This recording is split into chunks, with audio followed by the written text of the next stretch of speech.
خواجہ قطب الدین صاحب پہ بھی الزام لگتے رہے. ایک الزام یہ بھی لگا کہ قریب چلے گئے. ہوا کیا؟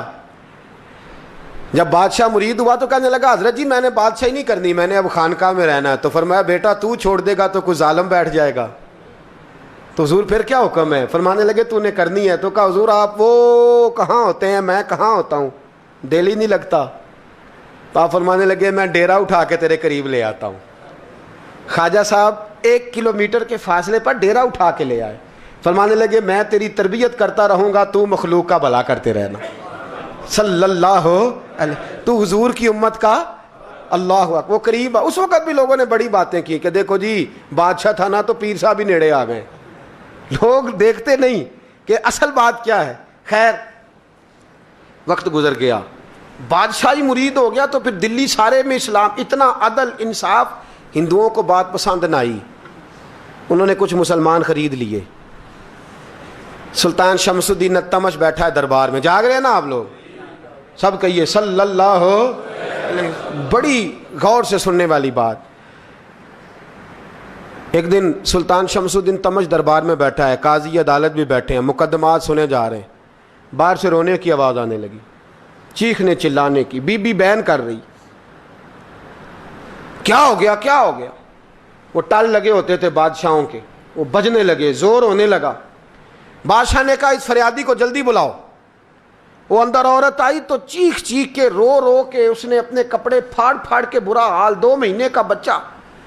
لوگ اس کی آہو زاری پر اس کی طرف متوجہ, بی بی کیا ہوا, پانی پلاؤ بٹھاؤ, یہ کیا ہو گیا؟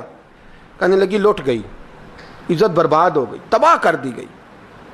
میں کیا ہوا؟ کہنے لگی بادشاہ ایک شخص میرا غیر شرعی خامند بنا, پھر مجھے حمل ہوا, پھر میری گود میں یہ بچہ ہے 2 مہینے کا. اب گئی ہوں تو وہ کہتا ہے کہ میرا تو تیرے سے تعلق ہی کوئی نہیں. بادشاہ کہنے لگے یہ سلطان شمس الدین تمش کی جگہ ہے, اور میں نے رسول اللہ صلی اللہ علیہ وسلم کے دین کے مطابق حکومت استوار کی ہے. کون ہے جو تیرے ساتھ؟ ابھی گردن نہ کاٹ دوں گا, بات کر کون ہے. کہنے لگی تو کچھ بھی نہیں کرے گا, کوئی کچھ نہیں کر سکتا. لوگ کلمے چھوڑ کے بیٹھ گئے, توجہ ادھر ہو گئی. پراپوگنڈے بڑا اثر کرتے ہیں معاشرے پہ. رنگ ایسا عجیب ہے, انداز ایسا عجیب ہے. فرمایا بات تو کر. اس عورت کی آواز گونجی تو حالات ہی خراب ہو گئے. کہنے لگی بادشاہ حوصلہ پیدا کر سننے کا. کہا تو بات کر. کہنے لگی میرے گود میں جو بچہ ہے یہ قطب الدین بختیار کاکی کا ہے, یہ تیرے پیر کی ناجائز اولاد ہے. اٹھاؤ, پروفیسر سلیم چشتی نے پی ایچ ڈی کی ہے, وہ لکھ رہے ہیں اس واقعے کو. تیرے پیر کا ناجائز بچہ ہے. ہاتھ کانپنے لگے بادشاہ کے. کہنے لگے یا اللہ کبھی تو قیامت برپا کر دے تو معاملہ ٹھیک ہو جائے, میں تیری زبان کھینچ دوں گا تیری تو نے بات کیسے کی؟ کہنے لگی میں نے کہا تھا نا تیرے اندر حوصلہ نہیں, میری عزت تار تار ہو گئی اور تو پیر بچا رہا ہے. اللہ اکبر. سلطان شمس الدین تمش آسمان کی طرف دیکھ کے کہنے لگے مولا مجھ مجرم کو جس کی برکت سے اٹھا کے تو نے مسجد میں پہنچایا, آج مجھے تو نے کس امتحان میں ڈال دیا؟ یہ کیا رنگ تو نے زندگی کا بنایا ہے؟ کہنے لگی بلا اسے, اڑاب گردن. اللہ اکبر. خواجہ قطب الدین بختیار کاکی, ذرا اس جگہ پہ اپنے آپ کو کھڑا کر کے دیکھ میرے دوست. جو شخص دلی کے بازار میں نکلے تو دکانیں بند ہو جائیں, عورتیں گھروں میں گھس جائیں, جس کے نام پر چرچے ہوں دین کے, وہ شخص لاٹھی ٹکاتا ٹکاتا. عرس منانے آسان ہے, ڈھول ڈمکے کر کے گھروں کو جانا آسان ہے, پر ذرا ان کی راہوں کا مسافر تو بن انہوں نے انداز کیا اختیار کیا. حضرت خواجہ قطب الدین بختیار کاکی, خبر پھیل گئی. اتنی شہرت پاکیزگی کی نہیں ہوئی تھی جتنی اس جرم کی ہوئی. لاٹھی ٹکاتے ٹکاتے جب پہنچے نا بادشاہ کے دربار میں, بادشاہ اٹھنے لگا, قاضی اٹھنے لگا, لوگ اٹھنے لگے, تو قطب الدین بختیار کاکی کی آنکھوں میں آنسو آئے.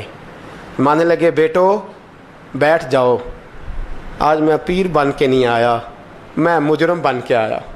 اور کہا میرے مالک کا انصاف بھی دیکھو, دلی کا پیر آج دلی کی عدالت میں اپنے نا کردہ جرم کی صفائی دینے آیا.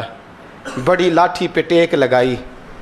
دلی کی گلیاں بھی روتی ہیں کہ یہ کیا رنگ, اللہ یہ تیرا کیا رنگ ہے, یہ تے میں گڈی تے ہاتھ ڈور سجن دے, ਉਹ ਜਿੰਜ ਰੱਖੇ ਉਂਝ ਰਹਿਣਾ, ਵਾਜਬ ਨਹੀਂ ਜੇ ਵਿੱਚ ਸ਼ਰੀਅਤ, ਮੰਦਾ ਖਸਮ ਨੂੰ ਕਹਿਣਾ, ਇਹ ਤਨ ਮੇਰਾ ਕੰਗੀ ਹੋਵੇ। ਮੈਂ ਜ਼ੁਲਫ ਸੱਜਣ ਦੀ ਵਾਵਾਂ, ਪੋਸ਼ ਮੇਰੇ ਦੀ ਜੁੱਤੀ ਬਣ ਜਾਏ, ਮੈਂ ਯਾਰ ਦੀ ਕਦਮੀ ਆਵਾਂ। ਮਾਰੋ ਮਾਰੋ ਮੈਨੂੰ ਮਾਰ ਮੁਕਾਓ, ਕੋਈ ਯੂਜ਼ਰ ਨਾ ਪੇਸ਼ ਲਿਆਵਾਂ, ਜੇ ਸੋਹਣਾ ਹੀ ਮੇਰੇ ਦੁੱਖ ਵਿੱਚ ਰਾਜ਼ੀ, ਜੇ ਸੋਹਣਾ ਹੀ ਮੇਰੇ ਦੁੱਖ ਵਿੱਚ ਰਾਜ਼ੀ, ਤੇ ਮੈਂ ਸੁੱਖ ਨੂੰ ਚੁੱਲ੍ਹੇ ਡਾਵਾਂ। ਪਰ ਯਾਰ ਫਰੀਦਾ ਜੇ ਕਦੀ ਮਿਲ ਪਏ ਸੋਹਣਾ, ਯਾਰ ਫਰੀਦਾ ਜੇ ਕਦੀ